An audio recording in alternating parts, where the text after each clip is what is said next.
music studio. We've gotten awake, we've worked on reeds, and at this point I am going to dedicate about 10 minutes to this composition that I'm hoping to prepare for a premiere on September 21st, and lacking motivation. So I thought, if I just have you guys there watching me, I definitely will do it. And some of this music studio is a family business, so some people may end up coming in. I'm seeing the Life 360 tell me they're here. But I'm going to start, and I'll see what I get done before lunch. Okay, so first step, we're going to King of Love Cantata, May 20th. Second step, I'm looking in this notebook where I have, okay.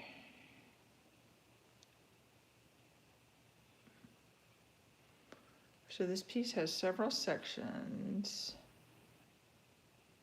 Title, glitching, the free play section.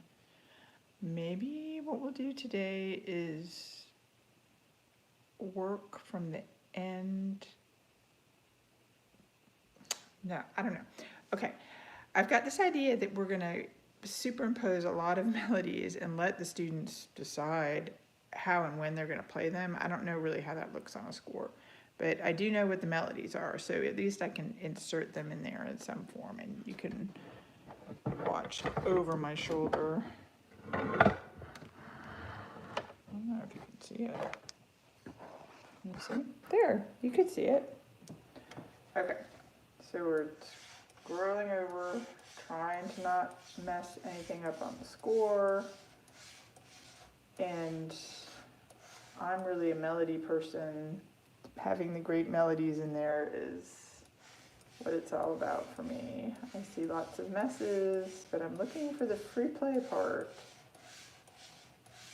Okay. All right, here was what I realized with the free play part. Hey, welcome from Canada. So I have this idea that, like Terry Riley's in C, I can just have my music students kind of superimpose some melodies on top of each other. And in the Muse score here, I've got to this section and it looks like I'm in 3/4 or in 2/4. And the melodies are going to just look so different. So I think what I need to do is, that's cute, God is good, gamer. I think what I'm going to do is I'm going to put those melodies in there for them to choose from in the actual time signature that they first appeared in, so it'll at least look like a familiar melody that they can do with as they want to celebrate it at the end. Okay. So this one for the acoustic guitar, that does not look familiar. So I'm going to see if this program will just let me change it. I have the feeling they're not going to.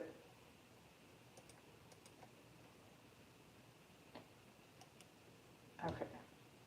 Here's the measure properties. What does it say? 3/4. Well, I really want it to be 2/4. And I could do all this and it will end up saying like the file is corrupted, but we'll just see what happens.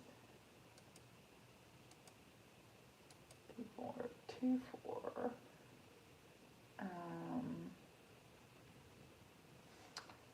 Apply it.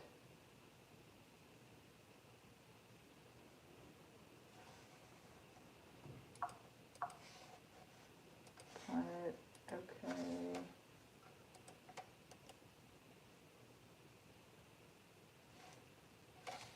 I think we really need to go to the palette.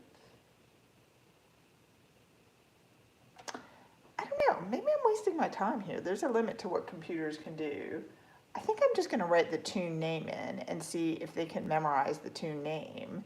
And we're just going to go back to like cut and paste. I'm just going to literally cut out the music measures and put them in there. This is still a paper thing. I hope you guys still enjoy the pleasure of paper and not digital things sometimes. So I enjoy computers and technology for making more papers. Okay. So the tune name, well, I've got to give this a tune name. This is a newly composed tune. And I'll let you guys hear it. And then we're going to name it. If you think of a name, you can chat it in there. This is the tune that I made up for Psalm 56. Here it is.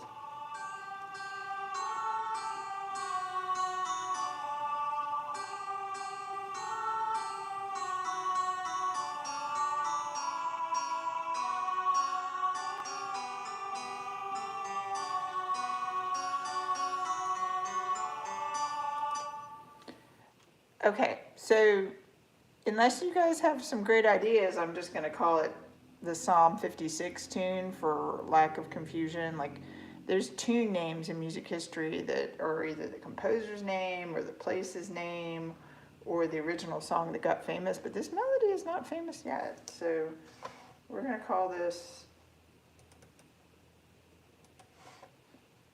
Psalm 56.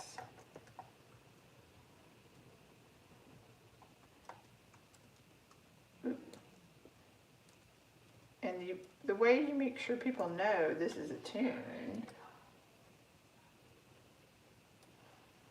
really should have a name more than a number. I feel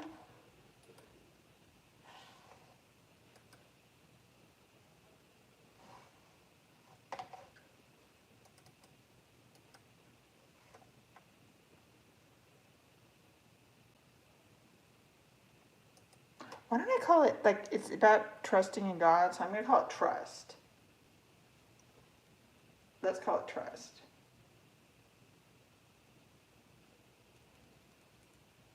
Trust. Okay. And then when we get over later, we're going to just insert trust. First thing.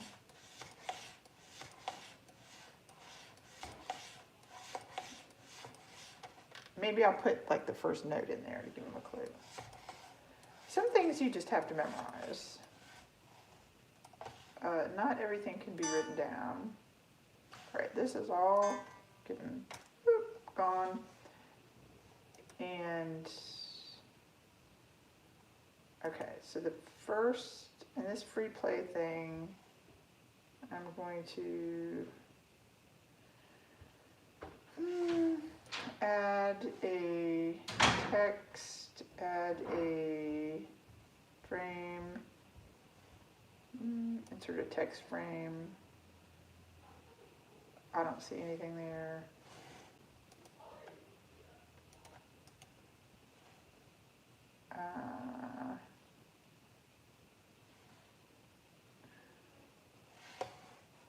And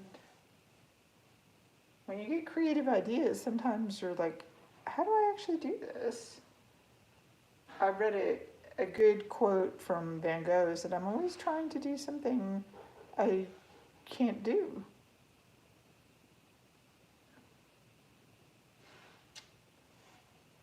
I'm going to call it staff text. Okay, that looks good. Staff text. TRU. Wow. Now it disappeared. Add format tools.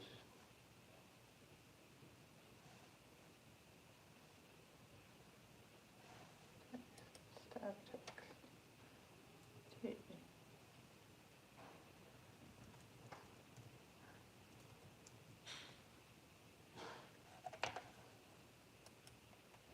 Okay.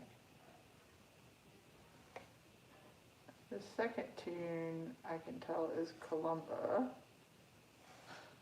Then the second time you do something, it's a lot easier.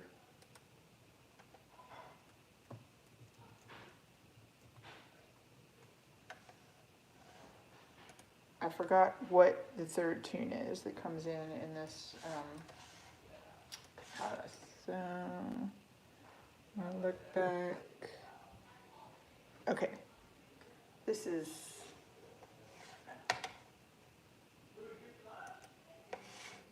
Pretorius's Per Nobis.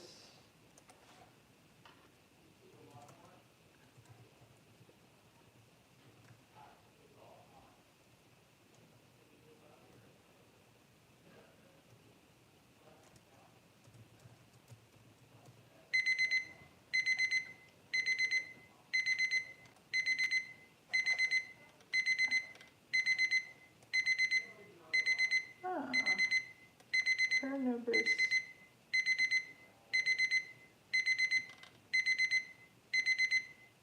Messeter. Alright, let's make sure this is the tune name. P-U-E-R. P-U-E-R. I'm assuming you pronounce it per. Alright, that's all the time I have for composing. Alright, that was fun.